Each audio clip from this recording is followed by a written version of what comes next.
越嚟越多95後、00後進入保安行業，北大畢業去故宮做保安，引發熱議。外界覺得屈才，但係當事人講呢度穩定，我中意呢一種氛圍。杭州22歲大學生做保安，結果返工一日就被炒魷魚，表面尷尬，背後其實反映咗就業市場嘅殘酷。大學生去做保安，咁讀書讀咁多年有乜用？呢句係唔少人嘅第一反應。但你有冇諗過喺當事人眼中，呢個決定根本唔係逃避，而係自救。截至2024年，中國註冊保安員人數676萬，平均年齡40歲以上。但近年開始多咗唔少90後、95後、00後加入。另一邊，2024年中國大學生畢業人數創歷史新高，達到1187萬。就業可以講係競爭激烈，考公動輒幾百個人搶一個位，大廠仲要日日裁員。喺咁嘅背景之下，有人選擇繼續捲，有人選擇退一步，用一份冇人睇得起嘅工，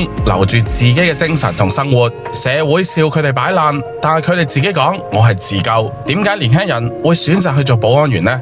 就業壓力逼人，畢業即係等於失業，真係唔係講笑㗎。大廠裁員，考公編制難過登天，揾一份穩定嘅工作越嚟越難。有啲人簡歷發到手軟都冇回音，最後唯有揾一份門檻低嘅崗位。保安招聘要求簡單、健康、冇犯罪記錄就得，學歷要求唔高。一線城市租金居高不下，打工仔人工大半俾咗房東。保安員月薪5、6千，好多都包食宿，生活壓力相對細好多。比起送外賣、跑網約車，保安員提供住宿，仲有飯堂，起碼基本生活有着落，唔使再煩惱租房嘅問題。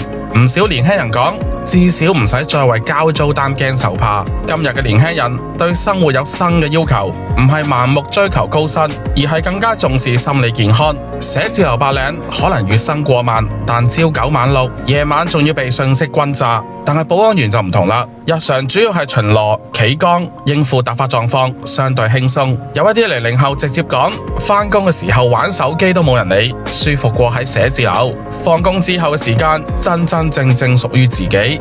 另外，保安員唔單止係企門口，仲要守護安全、突發火災、突發事件，佢哋係第一道防線。呢份工作可能冇乜嘢光環，但係有責任。年輕人唔係擺爛，而係敢於講，我唔要別人眼中嘅體面，我要我自己眼中嘅平衡。喺呢個年代，要放低虛榮，選擇唔內捲，其實都係一種勇氣嚟㗎。唔係所有人都要追逐同一條路，有人考公，有人入大廠，有人創業，亦有人願意做一份穩定嘅工作，留返多啲時間俾自己。社會定義唔再單一，呢一種其實係進步。不過大部分人將保安員看作係過渡嘅就業，工作時間相對可控，平時可以安排時間備考，準備下一步嘅選擇。畢竟呢一份工作唔係長久之計，喺一線城市物價高，5、6千工資撐得住自己，但係如果要供車供樓、結婚生仔，基本冇乜嘢可能。即使年輕人認為係自救，但係外界嘅標籤依然存在，